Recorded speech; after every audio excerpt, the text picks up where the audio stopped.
Öncelikle firmamızdan kısaca bahsetmek isterim. Yaklaşık 25 yıldır tekstil sektöründe faaliyet gösteren, imalat ve toptan satış odaklı bir firmayız.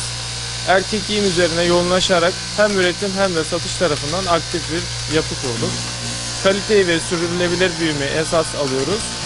Ben de giyim üretim teknolojisi eğitimi almış biri olarak işin hem teorik hem de pratik tarafına aktif rol alıyorum.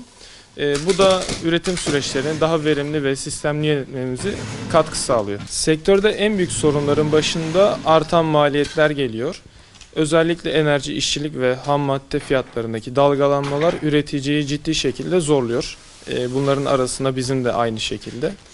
Bunun yanında kalifiye iş gücü eksikliği ve global rekabet baskısı da önemli problemler arasında. Uzak Doğu ile fiyat rekabeti yapmak zorlaşıyor.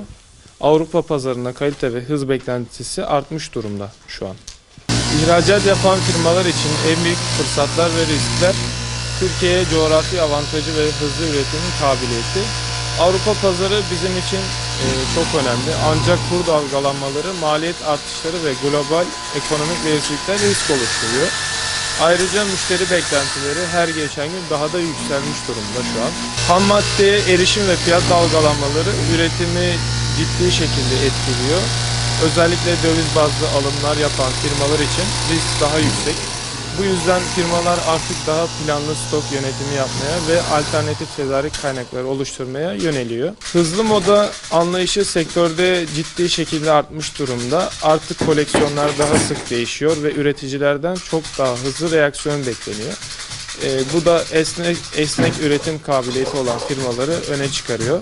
Ancak bu hız baskısı, kalite ve sürdürülebilirlik açısından da dikkatli yönetilmesi gereken bir konu. Son yıllarda artan sürdürülebilirlik ve çevre baskıları artmış durumda.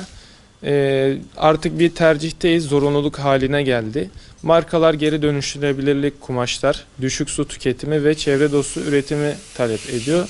Bu da üreticilerin yatırım yapmasını gerektiriyor. Kısa vadede maliyet artırıcı olsa da uzun vadede markalaşma ve ihracat açısından avantaj sağlıyor. Kalifeli eleman bulma konusunda sektörde ciddi problemler var. Gençlerin üretim sektörüne ilgisi azalmış durumda.